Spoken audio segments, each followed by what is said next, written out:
Hello and welcome back to a POV episode of Advanced RC Adventures.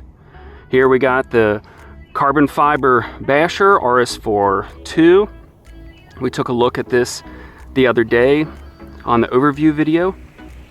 We're going to be running some Bones Brew, the last of it. This is a custom blend of 25% nitro, 10% oil. We've got another vintage Spectrum DX3 radio.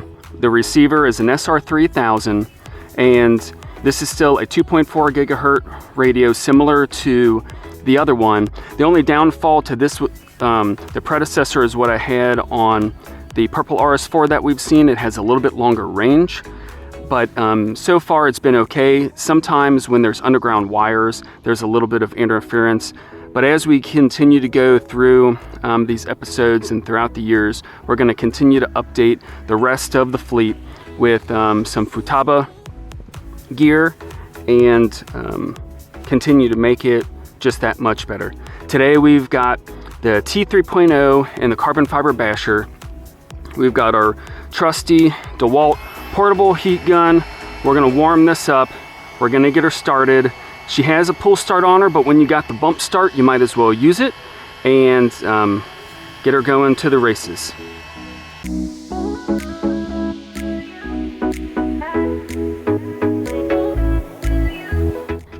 Let's check our temp. We're at 180. That is plenty for this engine. Let's put some fuel in it, prime it, get started.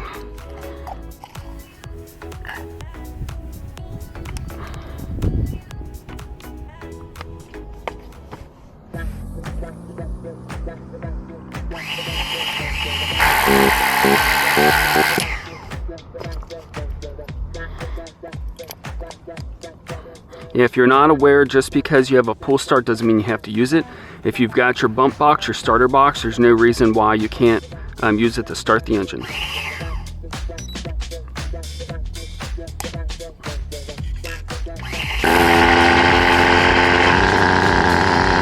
Just like that, we got her going. Perfect startup. That's a fresh, cold start. Hasn't been started before, just warmed up. The last carb settings and idle settings must be good enough for our weather and humidity today. So we're going to let this warm up for a little bit.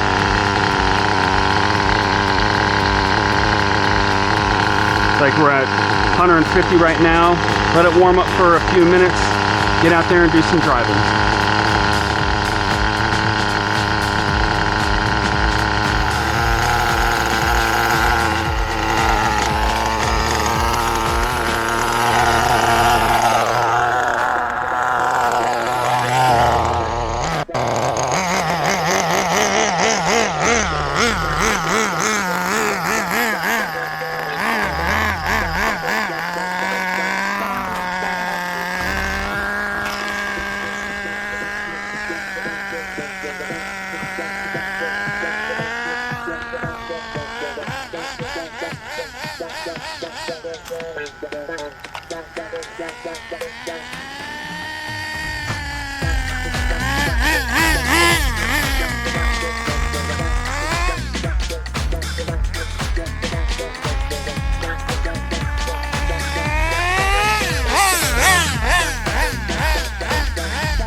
Just some warm-up passes, trying to get some heat into the engine.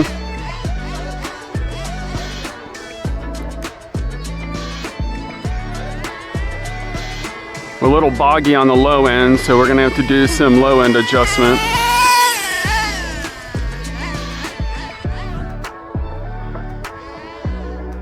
Got a nice straightaway in this area.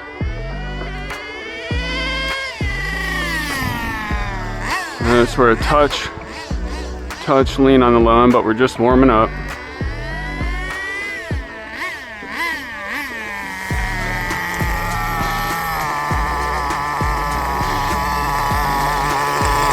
She's guzzling fuel right now.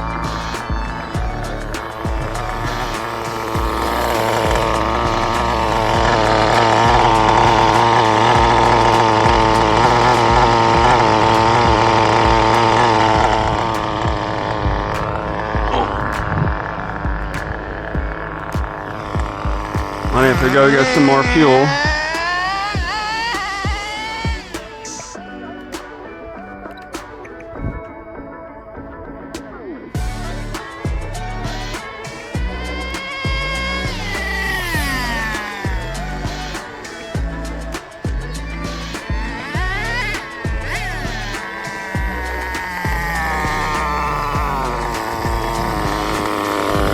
This is a 2-speed needle. Actually uses the mixing cone side for the low speed. We're going to give that high-speed needle a half a turn.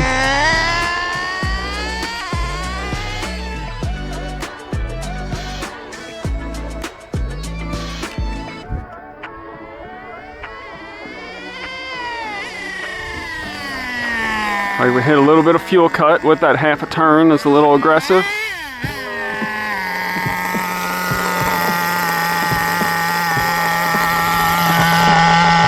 These T3.0 engines and the G3.0 engines, they have a very small high-speed needle setting.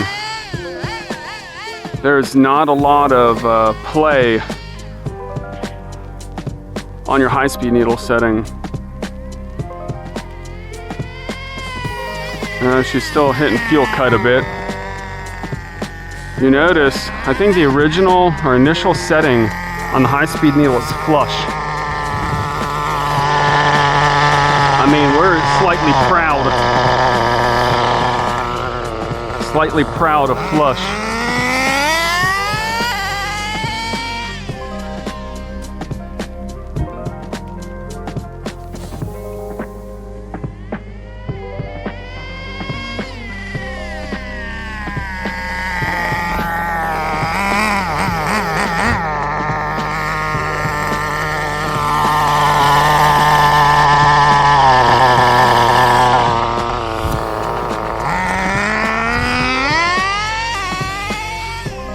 She's sounding a little bit better on the low and high end now.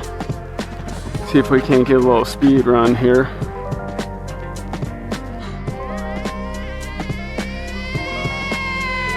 She's still hitting fuel cut a bit.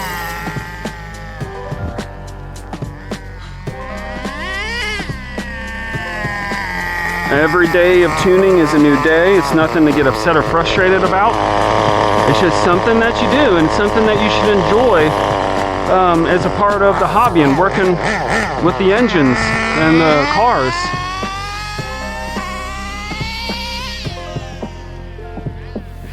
Nice plume of oil coming from the exhaust. I'm going to adjust that 2-speed. She's sounding better now. I'm going to... Oh, she turned off. All right, so we're walking over the car. She did not turn off, but I think she did lose signal.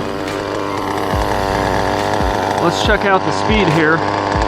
Stop, read. Right now we're at 50 miles an hour, almost 60 miles an hour. I don't know, let's see if we can get a little bit better, I don't know. Go back to track, start, move your car. Make sure that it's reading. Put a little fuel in while we're here.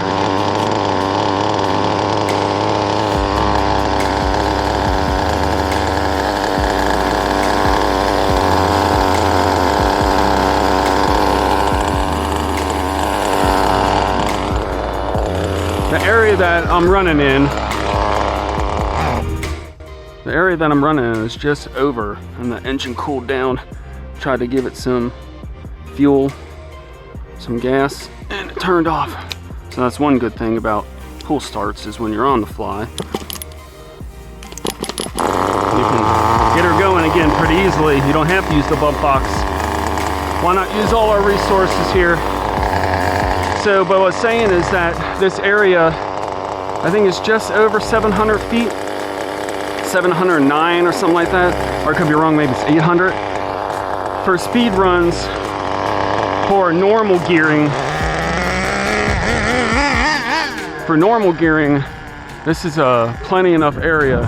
For the speed run car that I actually had out earlier, that I'm still working out custom gearing for, and I think we finally decided that we are going to put in a different engine. I have a lot of criteria that I set for myself for a 10 scale belt touring car. A lot of people put on big blocks on small cars just to get the speed out of it. That's not the kind of thing that I enjoy doing. I want to use a small block engine. And even though I'm using more race style small blocks, trying to use certain ones right now that aren't crazy. So we got a couple cars over here. Let's set down our stuff.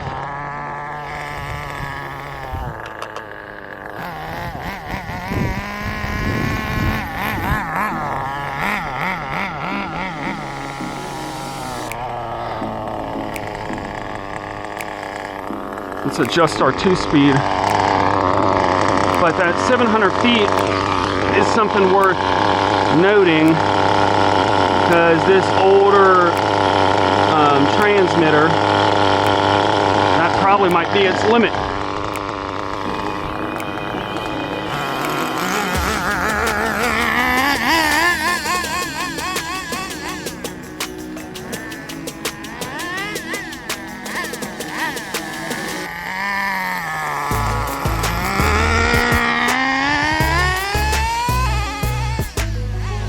So we've got our 2-speed adjusted a little bit higher now. Probably don't need to go this entire runway.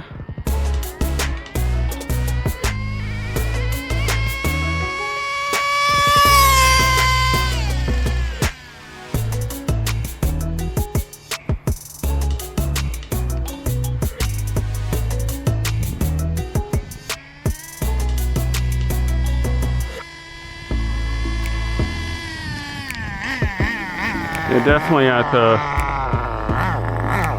we're stretching. Okay, we're definitely stretching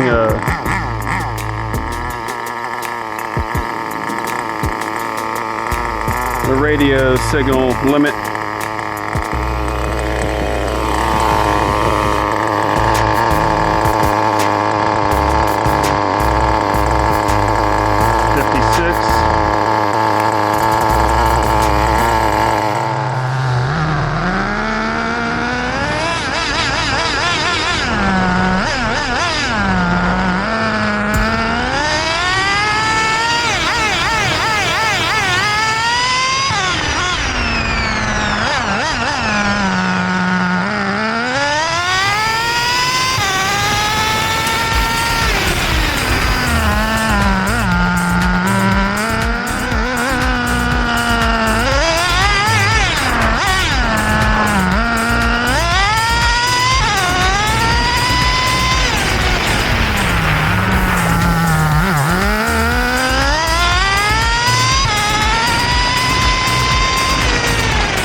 Okay, so now that we're back here at the shop, what happened to this carbon fiber RS4?